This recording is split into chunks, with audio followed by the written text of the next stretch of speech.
Hello everyone, I hope everyone is doing alright today. I just want to make a quick video today on getting started in investing.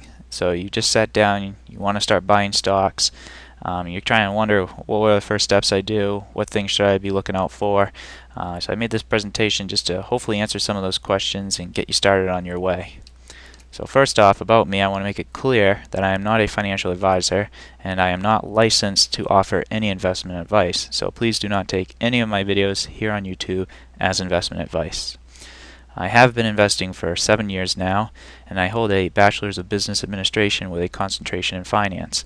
So I maybe have a little qualifications there, but I'm far from the most qualified guy out there. I'm by no means an advanced expert investor, but I've been around for a few years, and I just wanted to offer what I know to those who are just beginning. So, where to begin? I suggest first you get acclimated with the terminology and ideas behind why a company is valuated and also how it is valuated. You should get some tools and resources to use to help analyze stocks, pick stocks, find stocks. I mean, there's a lot of things there, and do your homework on evaluating stocks and keeping up with those companies that you actually do invest in.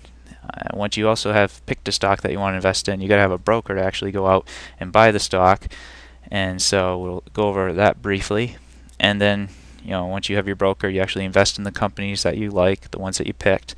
And then once you're done investing, it's not really passive. If you're managing your money and picking stocks yourself, you got to have some active management there. So you got to keep following the companies and always continue to learn. As I always continue to learn, even with what I know already. I'm always continuing to learn. Just trying to be the best investor that you possibly can. So first off, getting acclimated. Well, I guess the best thing to do is to read some books. That's what I did. So I put up the 6 books here, half dozen books. You might put these on your summer reading list or whatever. These are books that I've all either read or I own them. So the first book I definitely recommend that you read is The Intelligent Investor. That's by Ben Graham. I also suggest One Up on Wall Street by Peter Lynch, the famed Fidelity Magellan Fund portfolio manager. He was pretty big back in the 80s.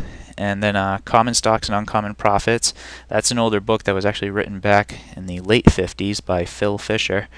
But still a pretty good book. And one book I do recommend from Jim Cramer. He does have a few out there, but I think the best one he has is his Mad Money book.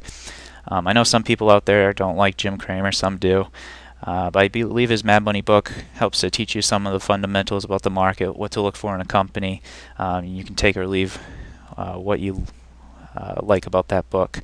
The next book I have is Buffettology. That's a book written by Mary Buffett on Warren Buffett's investment philosophy.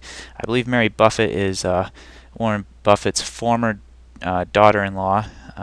So I guess she had some insight there. I think she's written a couple books as well, but Buffettology is the one I have read, and I think it was pretty good. And then actually I think the best book out of all of them on this list, although it is fairly long, it's hundreds and hundreds of pages, is Security Analysis by Ben Graham. That's a kind of almost the Bible, they say, of equity investing. It's kind of the foundation of where everything investing in stocks, where it all kind of started from security analysis. So if once you have all those 6 books under your belt, you should be good. You should have a good amount of acumen of the market, some good knowledge of it. After you read those 6 books, if you start reading more and more books, a lot of them are going to start saying the same things. That's what I kind of found after that. So I think once you have those 6 under your belt, you should be good. You can move on to the next step of looking at websites. So not only are books good resources, but websites are too. And one of the best websites out there, I think, is Investopedia.com. And they actually also have a stock simulator as well. So while you're reading those books, you can get involved in the stock simulator. You can play around with the pretend money. It's a lot easier to lose that than it is to lose real money. So I definitely recommend you getting your feet wet in the stock simulator before you actually invest your real money. So I guess my recommendation would be to sign up for the simulator today, and then read the 6 books I had on the previous slide. When you're done those books and you've had some practice with the simulator, then you might be ready to actually move in and invest some real money. Another website, I don't really use it that much, but I know it's out there. It's one of those about.com pages, and it's beginnersinvest.about.com. And also, when you do have select a broker. A lot of brokers have resources for beginning investors, so you might want to check out what your broker has to offer as well. So once you're acclimated, you got to look at the tools. And tools I kind of have as screeners and company research. So you're going to screen for companies. Once you have the companies you want to research, you're going to have to go to these websites and pull the financial statements, look over the companies, and actually research if you think they're a good buy or not. So one of my favorite screeners, and there's the address right there, is the one on Yahoo. They have it's been around for a few years, but it works fairly well. I think there's only a couple of glitches in it. One of them I know off the top of my head is the debt ratio. Some of those, when you put them in, will pull no stocks. So there's a few bugs, so some of those you might have to exclude. But other than that, it works pretty well, and it has a lot of credentials, or sorry, not credentials, different things you can select to screen the stock. And also a lot of your brokers will also have their own type of screeners. So again, when you select your broker, see what they have for resources under their research. Usually under their research tab or whatever, they should have a screener under there. And then once you do have your company screened, you want to research them. So you're going to want to go research the company's financial statements, and so there's 4 websites right there where you can get those financial statements. You can look at the news of what's going on in the company. You can check out some of the ratios. First one is finance.yahoo.com, then morningstar.com, marketwatch.com, and smartmoney.com, and there are countless other websites out there that also provide this information. So I just put 4 that could fit on the slide here, but there are plenty more out there, CNBC.com, so on, for the news. So, selecting a broker, my favorite broker and the one I use, and the reason I use it is because of the low commission, and they have some decent research. Some people like more research, so they'll be willing to pay a higher commission. See, like Scottrade's $7 a trade, but some people might be willing to pay $8, $9, or $10 a trade if the broker provides them with more research reports. I don't really need that, so I just kind of go with Scottrade. And if you do decide for Scottrade, I'm not pushing you there. If you don't want to go with them, that's fine. But if you do, and you want to get 3 free trades, and I actually get 3 free trades, there's my reference, GWXP3998. If you put that in as the reference, we actually both get 3 free trades. But if you don't want to go with them, that's fine. Other top brokers out there are Fidelity, Thinkorswim, TradeKing, and there's actually several of those. You can actually Google top brokers and go through the list and see what people said. But those are my opinions right there. I just want to remind you, you probably should never pay more than $10 a trade. Anyone that charges over $10 a trade is kind of behind the curb. A lot of brokers used to charge that, but with the discount brokers out there, a lot of people are paying under $10 a trade. The pricing is definitely coming down. So try not to pay more than that. And I just want to say, yes, I do not work for any of these brokers, and there could be better ones out there. So go ahead and pick one if you do find one. So other resources that you can have out there, like I said in this presentation, is definitely search the web. There's an abundant amount of resources out there. However, be cautious if anyone charges you $200, $300 or whatever it is for a software program or whatever it is. It could be junk, and they're just looking to get your hard-earned money. So be careful there. I have posted the link to my Excel sheet that I talk about in some of my other videos, and if I posted the link again, it will be in the comment section below here. So I also just want to tell you, don't rely on it 100%. It's my formula is just one formula. It hasn't been accepted by the academic community. It's just something I personally use. I didn't get it from any company. I came up with it. So it's my idea. It doesn't discount everything in the formula like most formulas out there do, but it also doesn't have a huge terminal value component like a lot of other formulas out there do. So they kind of offset each other, and it has worked pretty well. I've been using it now for like a year and a half, and it has worked pretty well. But I just want to remind you that my formula, other formulas, all the ones out there, they don't work for every single company. That's why there are tons and tons of, well, not tons, but probably at least a dozen well-known formulas, half a dozen really well-known formulas. The most well-known, if you see my other videos, are the discounted cash flow, the dividend discount model, residual income model. A lot of people just like to use relative analysis, with their ratios and stuff like that. So those are probably the big ones. I don't know if I can really name a dozen off the top of my head right now, but the reason why there are so many out there is because every company is different. And so there's no one formula out there in the market, unfortunately, where you can just plug in the variables and you can get an answer. And actually every formula out there requires you to make estimates and projections of where you think the company is going to go. So there's analyst error factored in right there. So that's why you can have 10 guys in a room with all different price targets on the same company. It's because that's all their guesses are kind of in there. So that's kind of what makes it a little hard out in the market. But with everyone doing it, with 10 guesses, you kind of take the average of the guesses, and that usually is a fair price for the stock. So some final tips, and these are just tips I wanted to provide you with, kind of stuff I quickly learned over the long run, and kind of some suggestions I have for you if you are going to start investing.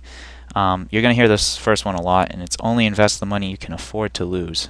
You'll hear that in probably several books if you read it. You'll hear it online, and it's kind of because you don't want to invest all your money, in case something happens and you lose 30% of it. Just invest money that you can afford to lose. I know the goal is not to lose it, but just keep that in mind. Second suggestion, I guess, to say is the money you do put in stocks, I would recommend that you fully fund like a Roth IRA or retirement account. For the Roth IRA, I know if you're under 50 there, you can it's $5,000 a year right now as your maximum contribution, and you can take it out later on tax-free after you're 59 and a half. I suggest you put that the $5,000 if you can, max it out, and max out the 5, and then if you have any excess funds, put that into your private brokerage account.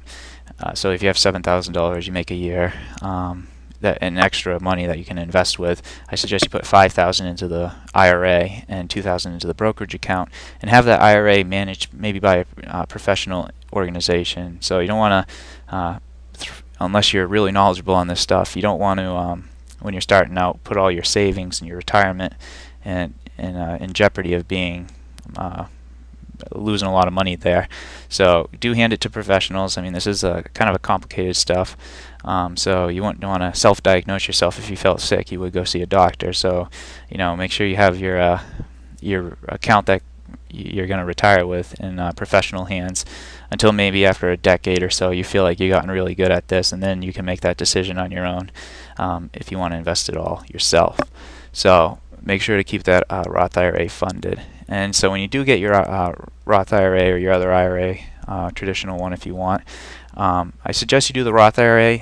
The rule of thumb is if you think you're going to be in a higher tax bracket when you retire than you are now, you should go with the Roth IRA, and I think for most of us that is true.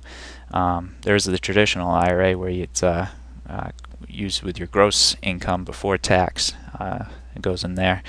But when you do have your Roth IRA, I suggest you pick low-cost mutual funds. There's no reason you should be in a mutual fund that charges a fee of more than 1% for domestic funds or 1.5% for international funds. And you'll actually notice a lot of those fees are going to be coming down due to the pressures from the next thing, the ETFs, because those have really low fees. So those are causing a lot of mutual fund fees to come down. It's kind of a squeeze the mutual fund companies are feeling, but they're still getting by just fine. So either in low-cost mutual funds or an ETF, Roth IRA, and then with the excess money, put it in your brokerage account, and you can invest away with that. We got one more page on final tips. These are just kind of some things I suggest for you is, just do not sail against the wind. Don't buy into a company because the price has gone down 20% and you believe it's going to bottom out tomorrow, or today's bottoming out, and tomorrow it's just going to start going up. You'll lose a lot more money trading that way than if you wait for the stock to have a few positive up days and actually is starting to have a trend where the stock's starting to move back up. Get in there, because you'll lose a lot of money if you try and guess the bottom. So wait till it's turned around a little bit before you jump in, and then you can ride it the rest of the way up. Investing is 50% about making money and 50% about keeping the money you already have. So risk and return should be equal weight in your decision making. This stock has a lot of return potential, but it's really highly risky, and usually you'll see that those two things are positively correlated. You'll have if the risk increases, the expected return hopefully increases too. So just be careful there. Don't forget about that risk aspect of everything. Try not to panic. I know a lot of times people get worried because the market's crashing or anything, but also don't like a stock so much that you're not going to sell them no matter what happens. Sometimes you just need to cut the losses and sell. It could be like Palm during the 2000s used to be a big. Palm Pilots used to be pretty big. That company was doing well, but unfortunately the product they had just wasn't gonna ever come back around, and so you should have just cut your losses, sell, and obviously you would have saved yourself whatever money you had remaining if you had done that. So my last point, as I said earlier, always continue to learn. It's a continuous improvement thing that you always have to keep doing. So finally, please comment with any questions and you may have, and please subscribe, and thank you for watching. Good luck, guys.